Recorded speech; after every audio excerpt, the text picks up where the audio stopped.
Hi friends, நாம் இன்றைக்கி ஒரு புதுமையான டிஷ் செய்ய போகிறோம். என்னென்னா பொரியை வச்சு ஒரு மெதுவடை செய்ய போகிறோம். ஏன்னா இப்போது பார்த்திங்கன்னா ஆடி மாதம் பிறக்க போது நிறைய கோவில்களுக்கு நம்ம போவோம். அப்படி போகும்போது போயிட்டு வரும்போது பார்த்திங்கன்னா நிறைய ஸ்நாக்ஸ் வாங்குவோம். கட்டாயம் பொரி இல்லாமல் இருக்காது. ஸோ அதை வச்சு தான் நம்ம இன்றைக்கி செய்ய போகிறோம். ஃபஸ்ட்டு நான் பார்த்திங்கன்னா ஒரு 4 கப்பு பொரி எடுத்துக்கிறேன்.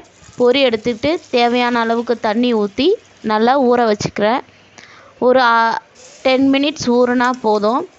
அது சாஃப்டாக வந்தால் போதும். நீங்கள் நல்லா தண்ணி ஊற்றி நல்லா கையால் நல்லா கலந்து விட்டுக்கலாம். கலந்து விட்டதுக்கப்புறம் உங்கள் கைகளிலே தெரியும் அது சாஃப்டானது.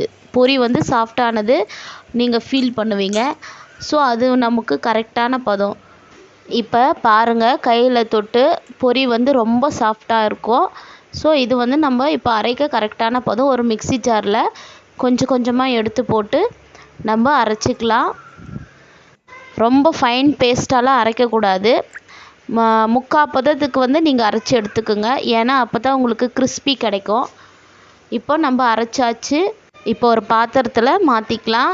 இப்போ 1/4 கப்பு ரவை சேர்த்துக்கிறேன். 1/4 கப்பு அரிசி மாவு சேர்த்துக்கிறேன். 1/4 கப்பு தயிர் சேர்த்துக்கிறேன். சேர்த்துட்டு நான் சுவைக்கேற்ப டேஸ்ட்டுக்கேற்ப நீங்கள் உப்பு சேர்த்துக்குங்க. நான் 1/4 டீஸ்பூன் உப்பு சேர்த்து நல்லா கையால் மேஷ் பண்ணிக்கிறேன். நல்லா கலந்து விட்டுக்கிறேன். நல்லா பிசைஞ்சதுக்கப்புறம் நம்ம இப்போ வேறு பாத்திரத்துக்கு மாற்றிடலாம். இப்போ நான் மாற்றியாச்சு. இப்போ கட் பண்ணி வச்சுருக்கிற வெங்காயத்தை சேர்த்துக்கிறேன்.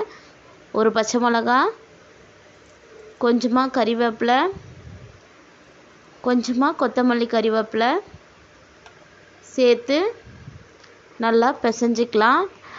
இப்போ நல்லா பிசைஞ்சியாச்சு. இப்போ 1 டீஸ்பூன் சீரகம் சேர்த்து அதையும் நல்லா கலந்து விட்டுக்கிறேன். இப்போ ஒரு கடாயில் எண்ணெயை ஊற்றி சூடு பண்ணி வச்சுருக்கேன். இப்போ ஒவ்வொன்றா நம்ம மெதுவடை ஷேப்புக்கு போட்டுக்கலாம். பாருங்கள், போட்டாச்சு. நல்லா மீடியம் ஃப்ளேம்லேயே வச்சு குக் பண்ணுங்கள். இப்போ திருப்பி விட்டுக்கலாம்.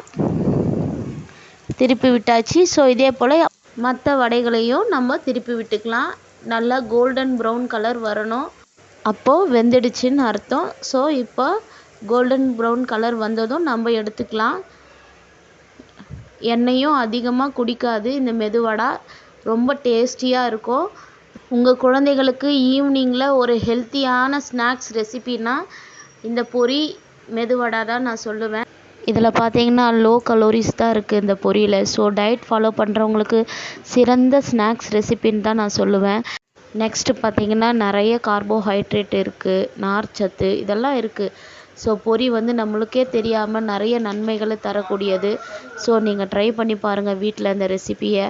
தேங்க்ஸ் ஃபார் வாட்சிங் மை வீடியோ.